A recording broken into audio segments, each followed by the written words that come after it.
premier intervenant, à la personne du professeur Francis Ajaron, que tout le monde connaît, du moins au Togo, qui est donc professeur à l'université, à la retraite, je veux dire, avocat à la Cour et un homme très engagé. Il a de part cette expérience passée, travaillé également à la CENI, et nous allons lui donner la parole pour nous présenter le thème suivant: Commission électorale indépendante, mythe ou réalité. Suffisamment évocateur. Professeur Atam Francis Ajaron, vous avez la parole. Merci beaucoup. Je suis très à l'aise dans ce thème, en plus que j'ai été vice-président de la série pour les années. Et la question posée demeure.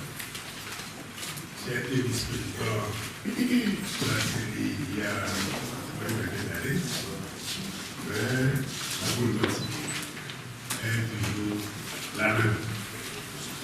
Oui, monsieur le président, monsieur le chef de file de commission, madame la présidente de CAP 15, honorables invités, si dans certains pays comme le Canada, les États-Unis, les commissions électorales, la commission électorale s'est posée naturellement et pour travailler de façon très heureuse, si au Ghana, à l'origine de la démocratie, la Commission électorale nationale s'est également imposée par les événements et a travaillé avec plus ou moins de bonheur, la question reste entière dans tous les États africains pratiquement. La Commission électorale nationale mythe ou réalité, la question reste entière. Effectivement, dans les années 1990, les aspirations des peuples africains et les pressions internationales ont généré un besoin presque certain et quasi immédiat de démocratisation des sociétés des différents États africains qui obéissaient sous le joug d'un monétisme politique presque généralisé, voire une démocratie plus ou moins implacable. Les peuples africains, à l'instar du peuple béninois en 1990, se sont alors mobilisés dans les différents États africains pour réclamer des espaces de liberté de plus en plus importants et la démocratisation des institutions. Des élections libres et crédibles constituent, dans le plan clé, la pierre angulaire du processus de démocratisation. Cependant, les administrations des États concernés étaient et demeurent toujours dans l'ensemble à la solde du pouvoir politique, dans la mesure où elles ont été longtemps obérées par le monétisme structurel généralisé. Dans ces conditions, nous pouvons demander comment peut-on organiser d'organiser des élections crédibles et acceptables par tous dans ces conditions. Justement, cette situation a généré comme résultante un sentiment général de rejet de l'administration pour l'organisation des élections dans les États africains. Et l'idée, c'était alors imposée comme une constante, à savoir la conduite du processus électoral par des autorités administratives indépendantes, sous la forme des autorités administratives indépendantes, à savoir les commissions électorales nationales indépendantes, autonomes, autres les appels au droit, mais c'est exactement la même chose. 25 années après les années 90, 25 années après la mise en place de la mise en œuvre, les résultats de leur efficacité demeurent dans l'ensemble négatifs et c'est indéfini, voire catastrophique. Le cas du Cameroun est derrière là. Je ne veux pas passer sous silence le cas togolais qui a été également une catastrophe généralisée. Si, dans certains cas limités, très limités, l'action des commissions électorales africaines a pu donner plus ou moins de satisfaction de partenaires. Le constat est, dans la grande majorité des cas, sans aucun doute, plutôt négatif.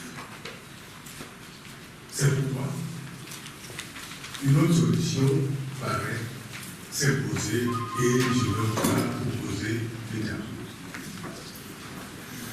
Ce qui me permet d'articuler notre communication en 3 parties. La première sera consacrée aux commissions électorales nationales africaines. Quelques satisfactions. Nous allons apporter ces satisfactions à ce moment. La deuxième partie sera consacrée aux commissions électorales nationales africaines. Une catastrophe certaine. Et la troisième partie sera consacrée à une approche de solution éventuelle que je proposerai en vue d'élections crédibles en Afrique.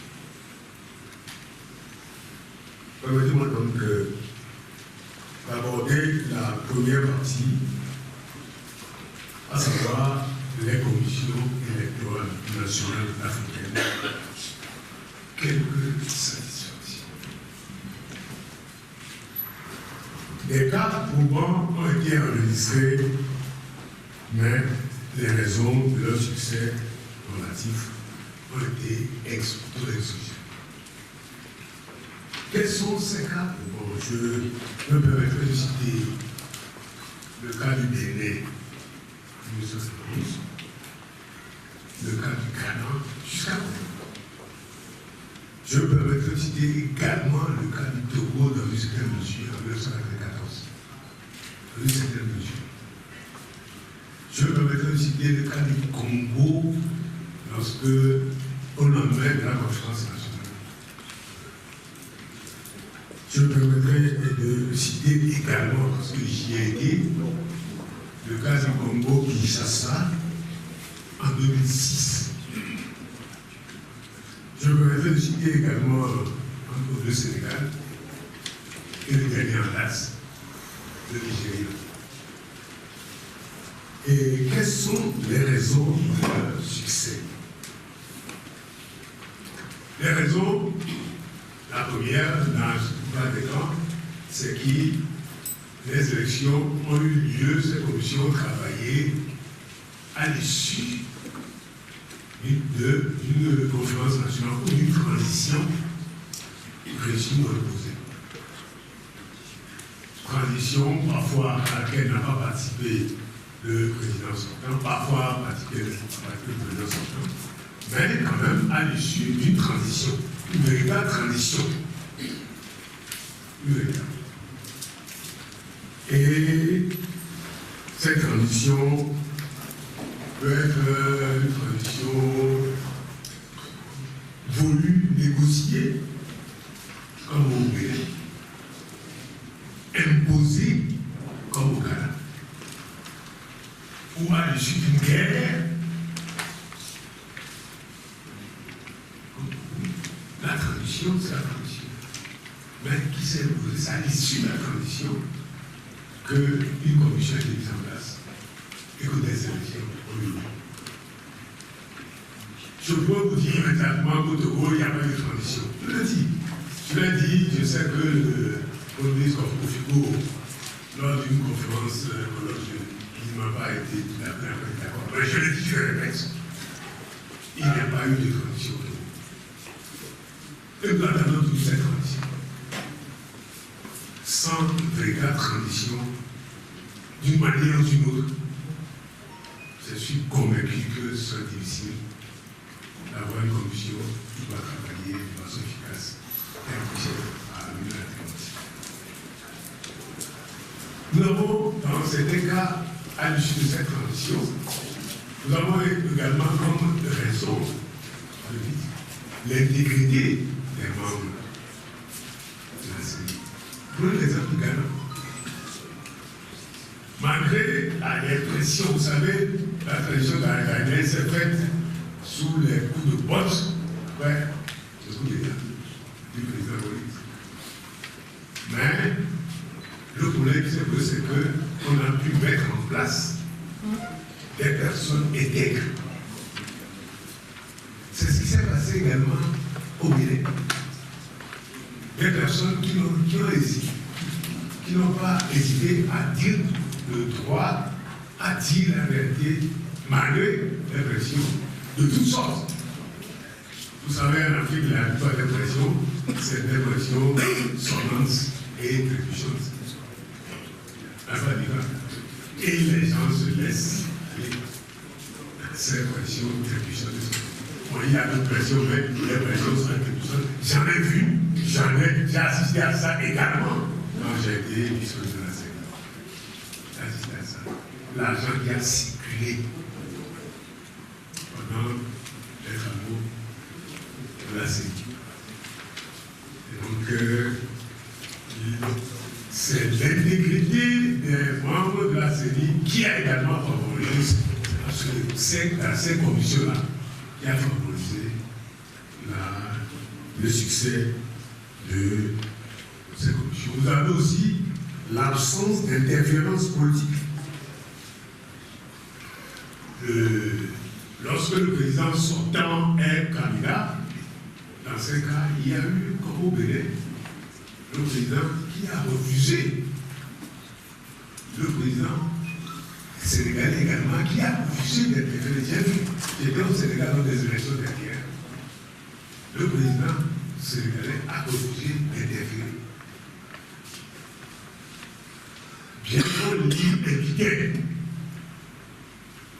J'étais également au Nigeria, à Abuja, lorsqu'on a fait les élections dernières. Le président Goodluck Jonathan, avec sa bande derrière, qui ne voulait pas qu'il accepte les résultats. Il aurait pu refuser. Il aurait pu interférer dans le système lorsqu'il avait pensé qu'il perdait les élections. Il aurait pu interférer.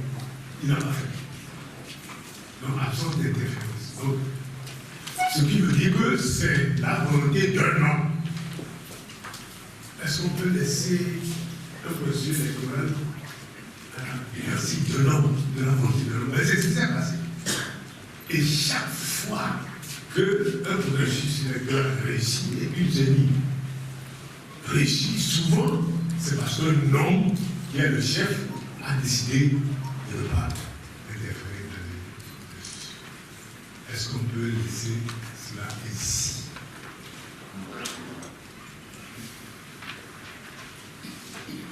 Comme je n'ai pas beaucoup de temps, j'aurais préféré lancer le débat plus tard, si j'avais le temps de rester discuter avec vous, je vais déjà partir, je vais passer immédiatement à la seconde partie.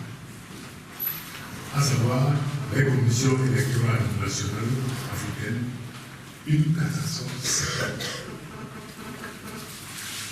L'échec de la Commission électorale nationale africaine est lié parfois à leur composition,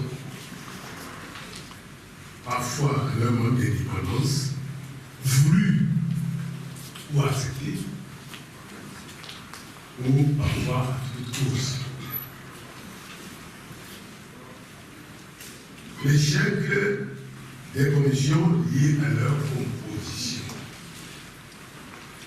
Vous savez, la plupart, en dehors de la commission ghanéenne, les commissions électorales africaines sont des commissions politiques, à savoir composées de membres des partis politiques. J'étais d'accord sur ce principe similaire. Ce qui veut dire que les membres des partis politiques qui sont programmés se marquent à la culotte et ça peut générer une commission acceptable. Je vous dis, oui, c'est un atout. J'ai vu ça, nous avons travaillé quand j'étais à la CENI, en nous marquant la culotte, en nous observant. Mais le fait que le président et certainement la CENI sont du parti au pouvoir,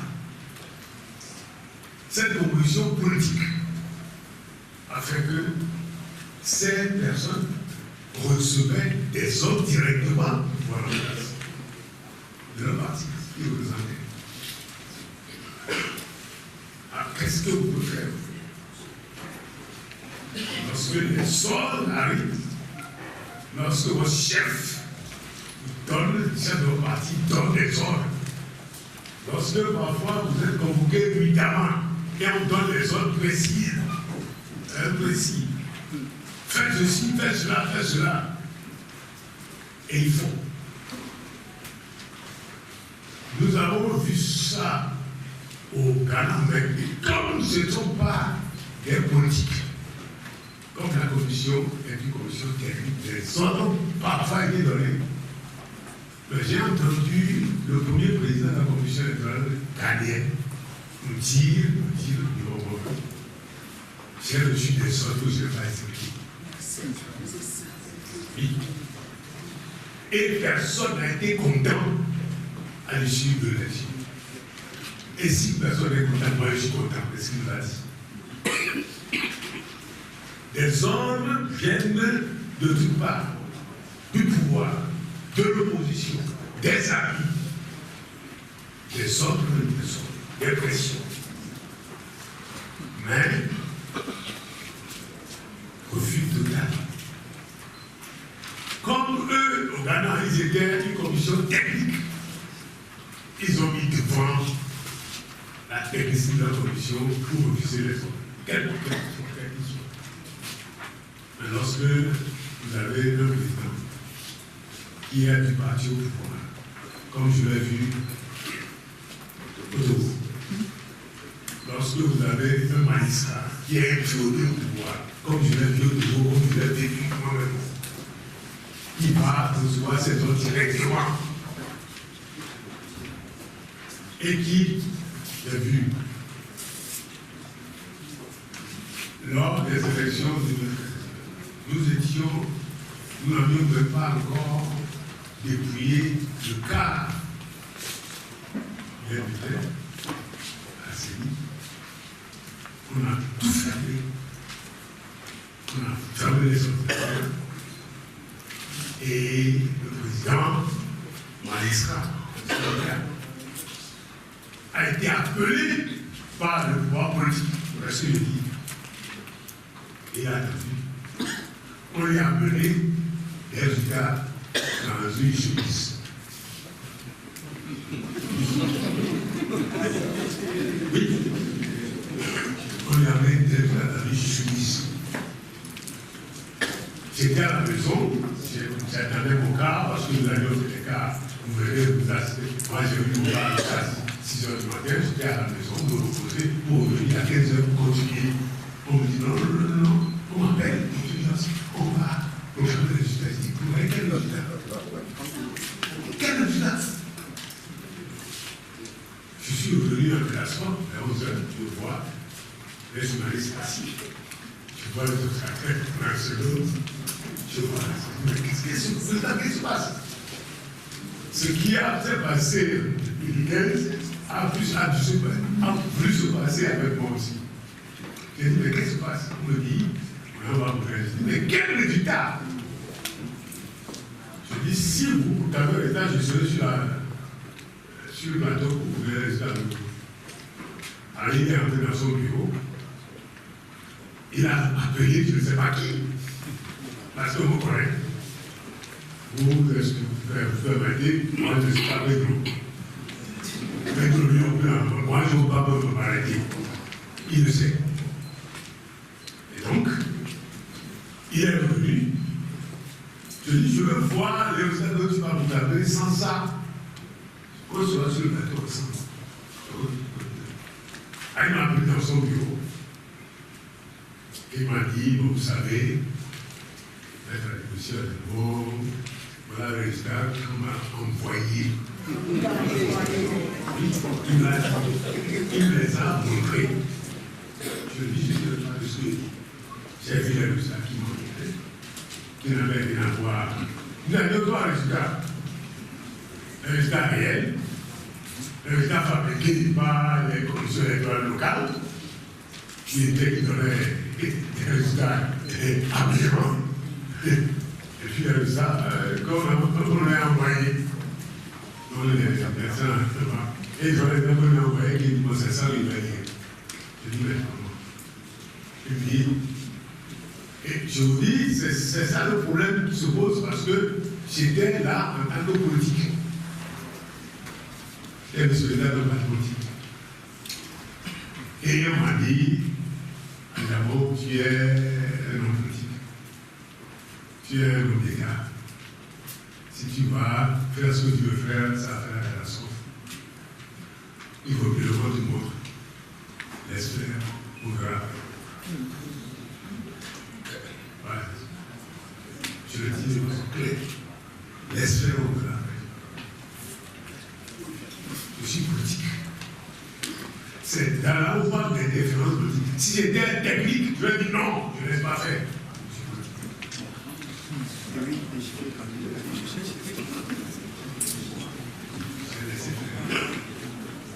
Le président a été pour ça. J'ai fait une conférence de presse après pour dire la vérité, mais c'est trop tard. Et donc c'est pour vous dire que l'échec lié donc à la proposition et à son absence, d'où à son absence d'indépendance. On ne peut pas parler de commission électorale nationale indépendance pour donc dans ces conditions-là. Je vous le dis, je le répète, si je n'avais pas été là comme politique, je vais dire non. Mais un autre politique. Je vais dire, par un parti politique. Je ne dis pas le plus. Et nous avons d'autres causes. Les autres causes, c'est lié au refus de la démence par le mouvement financier. Le refus systématique de la démence. Refus de reconnaître qu'il ne se transforme pas. Refus de reconnaître les résultats des élections par le mouvement financier. C'est ça qui est systématique. J'ai donné l'exemple du Sénégal où je le dis, je le fais. J'étais là à Blois-Ouad. Après avoir, il faut lui rendre hommage. Parce que ce jour-là, lorsque les résultats étaient en train d'être donnés et qu'on perdait les élections, j'étais dans le pays, les rumeurs commençaient à se faire dans le quartier. Dans le quartier. En sa faveur.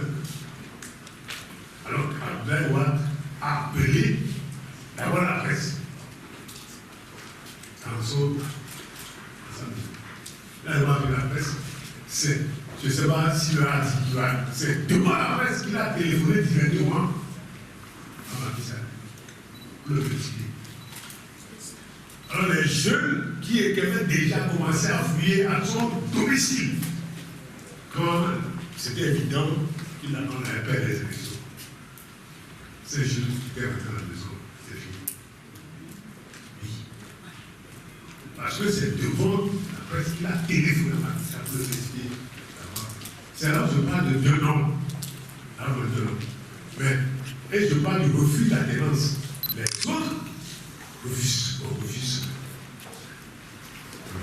de sécuriser le pouvoir, de reconnaître les élections, ce qui les amène à utiliser des moyens, je dis tout moyen, y compris l'armée.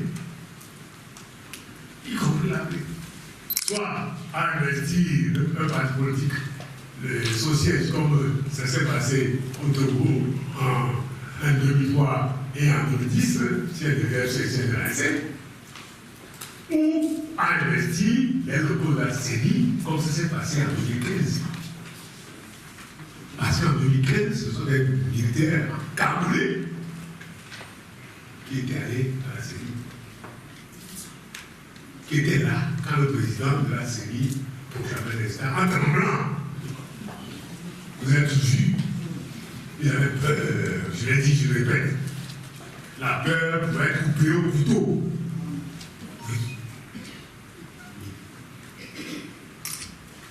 Donc, c'est le refus de reconnaître les élections du pouvoir qui est en place. Où on utilise ces moyens les plus extrêmes. Vous avez vu au Gabon, vous avez vu ce que ça a donné. Et ce que ça peut donner, parce que ce n'est pas fini. Vous avez vu ce que ça a donné en Côte d'Ivoire, c'est la guerre. C'est la guerre. Avec l'eau de décès de mort. Oui. C'est le refus de reconnaître les résultats. Ça nous permet en même temps d'aller devant tout cela. Qu'est-ce qu'on fait? Nous avons dit qu'il n'y a pas de confiance, aucune confiance dans l'administration qui est inférieure au pouvoir. Donc, c'est la raison de la solution, ce n'est pas de laisser l'administration faire les élections, comme en France. La solution des commissions électorales n'est pas non plus cette solution qu'il faut. Alors, qu'est-ce qu'il faut faire? Du fait de lancer une transition réelle, donc il convient de rechercher une troisième voie. Une voie pouvant consister en une solution institutionnelle, régionale ou internationale, ou en une solution citoyenne internationale. Je m'explique. Qu'en est-il de la solution institutionnelle, régionale ou citoyenne? Nous entrons, par exemple, dans l'IEMOA ou dans la CEDEAO. Pourquoi est-ce que l'IEMOA ou la CEDEAO ne crée pas une commission itinérante technique qui ira de pays en pays pour organiser les élections dans les États? Pourquoi pas? Pourquoi pas? Comme ça, on sait que cette commission-là est indépendante, elle va dans tous les pays. Si les élections ont donné les résultats que nous avons connus au Togo en 1958, parce que c'est une commission externe des Nations Unies qui a été organisée. Sinon, nous savons que 10 mois auparavant, les élections ont eu lieu et ça a donné un résultat contraire à ce qui s'est passé en théorie, en ce qui a été élections. Organisé. Mais en sécurité, ça donne le résultat contraire. Parce que en sécurité, c'est le seul des Nations Unies qui ont eu les organisés. Sinon, on aurait eu le même résultat. Si, en Guinée, les élections ont été acceptées, c'est parce que c'est le général Sangaré qui est externe au Mali, en Guinée. organisé ces élections, qui était là, qui a remplacé la CENI et qui a organisé. Et c'est pour ça qu'on a accepté. Sinon, il aurait peut-être eu la guerre. Pourquoi nous ne pensons pas à une solution de la séparation? C'est une commission composée de techniciens du pays de la CEDEAO et qui vont de pays en pays. Ou si ce n'est pas la CEDEAO, pourquoi pas? Nos pays sont des pays indépendants, mais ils ne sont pas des pays indépendants. Puisque ce sont les Nations Unies, ou l'Union européenne qui, actuellement, encore les plaies qui s'occupent des plaies, qui sont des conséquences, il vaut mieux prévenir plutôt que de guérir. Pourquoi les Nations Unies ne peut pas, dans un premier temps, de façon transitoire, organiser les premières élections de nos pays? Si nous nous faisons la CEDEAO ou l'Union africaine, ou la CEDEAO ou l'UEMOA, pourquoi les Nations Unies, dans un moment transitoire, pour éviter la guerre, les déchirements, les graissements? Comme ça coûterait moins cher. Il n'y aura pas de nouvelle conversation. Pourquoi ça ne se passerait pas ici? Donc c'est ce que j'appelle la solution décisionnelle régionale ou internationale. Décisionnelle internationale. Ou alors, pourquoi pas? Cette solution décisionnelle, je l'ai proposée lors d'une session de la Commission africaine des droits de l'homme et des peuples, lors d'une de ma dernière session. J'ai proposé cette commission, ça a été un petit, mais après, plus rien. Cette solution que j'ai. Bon. Maintenant, la dernière élection du Gabon, j'ai eu à intervenir sur RFI pour vraiment ne pas être d'accord avec ce qui se passe en Afrique, pour voir que nous offrons un spectacle. Comment éviter cela? Si les politiques doivent prendre leur famille, pourquoi est-ce qu'il faut avoir également une commission itinérante citoyenne? C'est la deuxième solution. Pourquoi pas? On peut causer avec des sociétés civiles africaines qui se réunissent et qui mettent en place une commission neutre qui va de pays en pays organiser les élections. Pourquoi pas? Avec des compétences. Pourquoi pas? C'est possible. Pourquoi pas? Et donc c'est la seconde solution, donc solution citoyenne, que la société civile africaine ou régionale s'organise pour mettre en place une commission qui prenne en charge des élections. Pour que c'est enfin, on est plus qu'on a eu au Togo en 2015, pour qu'enfin on n'ait plus ce que nous avons eu en Côte d'Ivoire après l'élection, pour qu'enfin on n'ait plus en Afrique ce que nous avons vu et que nous continuons de voir au Gabon actuellement. Pourquoi pas? L'idée est lancée, je lance l'idée et on peut savoir si on peut faire. Mais quoi qu'il en soit, il faut trouver une solution. Je vous remercie.